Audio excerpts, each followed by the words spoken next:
olha, se você paga o aluguel, prepara o bolso. Tem reajuste chegando por aí. Cibele Fávaro vai trazer as informações. É, Maria, o reajuste alto, viu? 25% é a média que deve chegar esse ano. E aí você já sabe quanto você paga, faz a conta, né? 25% a mais é muita coisa. A gente vai conversar agora com o Paulo Felipe, que é assessor de investimentos, para entender esse reajuste, por que tão alto e também para saber umas dicas do Paulo Felipe sobre como negociar e quando dá para negociar essas taxas. Bom dia para você, Paulo. Obrigada por participar aqui conosco. Que reajuste alto, hein? Bom dia, Maria. Bom dia, Cibele. Tudo bem com vocês? Então, né, só primeiro para explicar para a pessoa de casa e não achar, né, que foi uma maldade dos proprietários de imóvel, o que aconteceu, né? A gente tem alguns índices de preço no Brasil, né? O principal é o IPCA, que é a nossa inflação oficial, e o reajuste do aluguel, que é bem famoso também, é o IGPM. Esse ano, especificamente, por conta da questão até do próprio coronavírus, o IGPM subiu muito mais do que IPCA. Enquanto a maior parte dos salários das pessoas é reajustado pelo IPCA, o IGPM acabou subindo muito forte. E como ele está dentro de quase todos os contratos de aluguel, por isso que aconteceu aí essa subida forte e vai ter essa questão do reajuste. Porém, como a gente está em um ano de pandemia, né, as pessoas têm bom senso, então dá para negociar e dá para tentar melhorar isso com certeza. É, a gente vai ter que contar muito com bom senso, acreditar, né, Paulo Felipe? Mas olha só, esse reajuste, tudo bem, né? Tem as justificativas, é claro, com a pandemia, mas ele não acompanha de maneira nenhuma os reajustes dos salários, por exemplo, né? Então fica muito difícil. O ano já é de pandemia, é muito difícil as pessoas conseguirem, né, honrar os compromissos, apesar de ter, né, esse auxílio para quem mais precisa, para ter um reforço para quem mais perdeu renda. Mas é complicado falar em reajuste agora, em 25%. Se está no contrato, não tem como escapar. Tem alguma maneira de negociar e quando, né, negociar? Realmente, se está no contrato, o contrato ele é a lei, né? Só que realmente, como você falou, né? O IPCA ele está subindo em média nos últimos 12 meses 4%, que é mais ou menos o que vai ser reajustado no salário das pessoas, enquanto o IGPM 25%. Então, o que você pode fazer com o seu proprietário é falar: olha, eu tenho intenção de continuar aqui no meu apartamento ou na minha casa, mas por que a gente não pode, nesse ano especificamente, que foi um ano de pandemia, trocar o índice de reajuste? Então, vamos trocar o IGPM pelo IPCA, assim eu continuo, até porque para o proprietário do imóvel é interessante também ele não perder o inquilino, assim como para o morador é também interessante ele continuar morando e não ter um reajuste que vai pesar muito no bolso e no futuro pode acabar gerando inadimplência e também não é bom para nenhum dos dois, né? Com certeza. Tem pergunta dos nossos telespectadores, a gente está pedindo aqui no SBT Meio Dia para você participar, mandando a sua dúvida. É aumento de aluguel o assunto de agora. A Ângela mandou: bom dia, dá para buscar um reajuste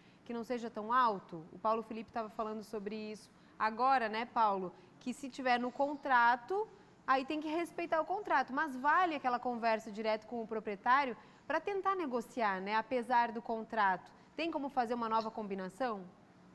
Claro, dá para fazer. Inclusive, você pode até gerar um novo contrato, né? Você pode fazer na boca a boca. O ideal é que você tenha isso por escrito e confirme isso entre inquilino e proprietário do imóvel também. Mas eu acredito que as pessoas aí elas vão ter um pouco de bom senso e entender que a gente passou por um ano extremamente difícil. E você pode falar: olha, eu tenho intenção de pagar e eu sei que tem que ter reajuste. Mas vamos trocar esse ano do IGPM para o IPCA, que vai ser muito mais saudável, até porque o meu salário aumentou o IPCA, então vamos reajustar também pelo IPCA o aluguel, que ele acaba ficando muito mais dentro do bolso das famílias aí. Então, o pedido tem que ser pelo IPCA, que é o índice que reajusta o salário. Acompanharia, pelo menos, né, de uma maneira mais... faria mais sentido, né? Já que aumentou pelo IPCA, pagar pelo Exatamente, IPCA. a sua renda e o seu aluguel vão aumentar praticamente o mesmo reajuste, né? Então, assim, como o IPCA é o índice oficial, seria interessante aí fazer essa troca, até porque mostra que você tem interesse de continuar no imóvel e também que você entende a questão do reajuste e o proprietário ele vai entender que é um número extremamente atípico e eu acho que vai fazer sentido para ele também manter o morador ali no imóvel. Paulo, e em caso de novos contratos, ao que as pessoas precisam ficar atentas na hora de assinar? Porque a gente sabe que pesa muito o valor do aluguel e também o condomínio, e também o tempo, né? Muitas vezes o período, né, de locação. Mas quais são as taxas que devem estar ali, que as pessoas têm que prestar atenção sobre o percentual dessas taxas para não assinar algo que depois vai ficar mais complicado por conta desses reajustes automáticos?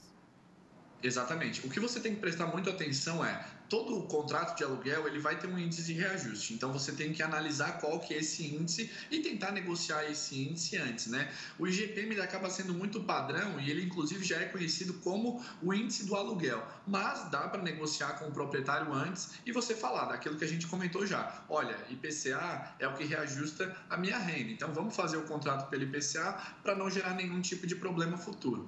Outras coisas que você também tem que ver é eventuais multas que você vai precisar pagar caso você precise descumprir esse contrato ou tenha que sair antecipadamente do imóvel, né? Aí, além de você não conseguir pagar um reajuste, você vai ter que sair do imóvel e pagar a multa que geralmente tem dentro desse contrato, né? E ver se tem alguma outra eventual taxa, mas a mais padrão dentro de contrato de aluguel é ou você ter multa por saída antecipada ou outras questões, ou qual vai ser o índice de reajuste também, que o IPCA ele acaba sendo um pouco mais justo aí.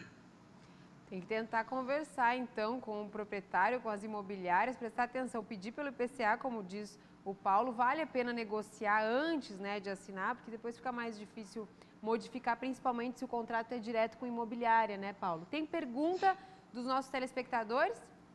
Deixa eu ver, a Dani vai colocar na tela. A Vanessa, meu lote é pela taxa IGPM, a mesma de aluguéis. Em 2 anos, a parcela passou de R$ 1.090 para R$ 1.300. Todo mês tem reajuste. A Vanessa contando o relato dela. Tem mais pergunta? Deixa eu ver, a gente vai colocar. Tem muita pergunta chegando, Paulo. As pessoas querem saber, né, como fazer para negociar essas taxas, esses reajustes dos aluguéis. A Rosângela de São Bento disse, olá, na hora de negociar, o que a pessoa pode falar? Aí já é uma dica que a Rosângela quer do Paulo para exatamente o que ela pode dizer que vai convencer, Paulo, tanto a imobiliária quanto o proprietário. Nesse caso, né, você pode falar aquilo que a gente comentou, né? Tentar trocar esse índice, até porque falar, né, a minha renda é por então por que o aluguel não pode ser pelo mesmo? Ou tentar você colocar um teto, né? Olha, então se o IGPM passar de um valor X, a gente limita o reajuste nesse valor, ou a gente troca a taxa também, até porque não é comum isso de o IGPM diferir tanto do IPCA. Então, realmente, o que está acontecendo agora é algo extremamente atípico. Mas o importante é que você consiga colocar isso dentro do contrato, até porque os contratos, eles não querem saber se as coisas são atípicas ou não, né? Eles querem simplesmente respeitar o que está lá dentro. Então, o ideal tenta colocar um teto nessa taxa de eventual reajuste, tenta trocar o índice também, ou colocar, olha, se o IGPM for maior que tanto, vamos usar o IPCA para esse reajuste também. Então, tudo isso dá para ser negociado antes do contrato. Se o contrato já está vigente, vale a pena dar uma choradinha lá, falar que realmente a taxa esse ano foi surpreendente e não cabe no bolso, e que você tem aí a intenção de continuar no imóvel.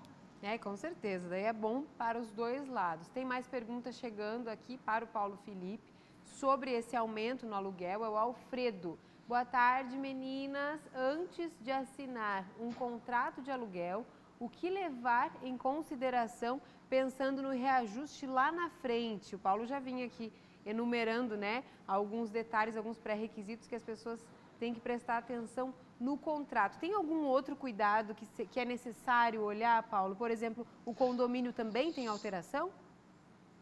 Geralmente, alguns contratos, ou você já está incluído a questão do pagamento do condomínio, né? O condomínio acaba tendo, geralmente, reajuste diferente, não acaba sendo igual o IGPM, né? Então, assim, é interessante você ver como que funciona até o reajuste de condomínio, caso seja você o responsável a pagar o condomínio. Alguns contratos já incluem o pagamento do condomínio, né? Quando você faz o contrato. Eventuais multas que você possa ter. A questão do prazo é algo importante também, porque geralmente as pessoas pretendem ficar por um prazo, acaba descumprindo esse prazo. Então, tenta ver se consegue uma flexibilidade no prazo mínimo do contrato e também eventuais multas, você tirar ou diminuir isso, caso aconteça aí alguma questão atípica que você precise ou sair do imóvel ou atrasar um pouco o pagamento também, porque às vezes as multas acabam sendo muito pesadas.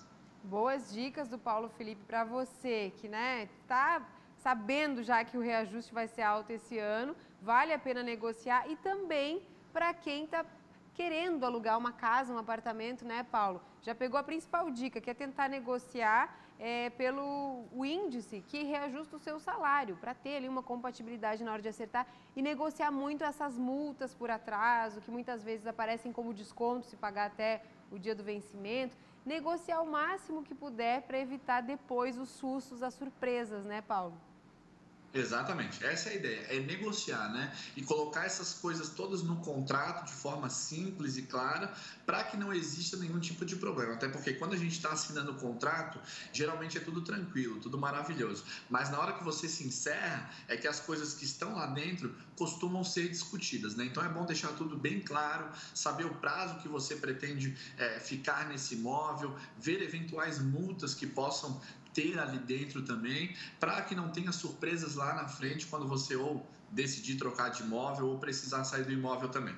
Obrigada, Paulo, pela sua participação, sempre esclarecendo aqui, né, as questões financeiras, hoje falando sobre o aluguel e sobre essa taxa, esse reajuste que nesse ano vai ficar em torno de 25%. Obrigada. Sempre um prazer, muito obrigado, hein? É isso, olha, além das dicas do Paulo, né, Maria Esther, fica muito claro que não dá para ter pressa na hora de alugar um imóvel, de fechar um contrato. Tem que olhar cada detalhe do contrato, revisar, se tiver dúvida, né, buscar a resposta, tentar negociar, porque depois a pessoa só fica sabendo quando tem esse reajuste. E daí vai lá olhar no contrato e fala, meu Deus, era o IGPM. 25% vou ter que pagar, sendo que se negociasse poderia ser o índice menor. Negociar antes, então, né, Sibeli?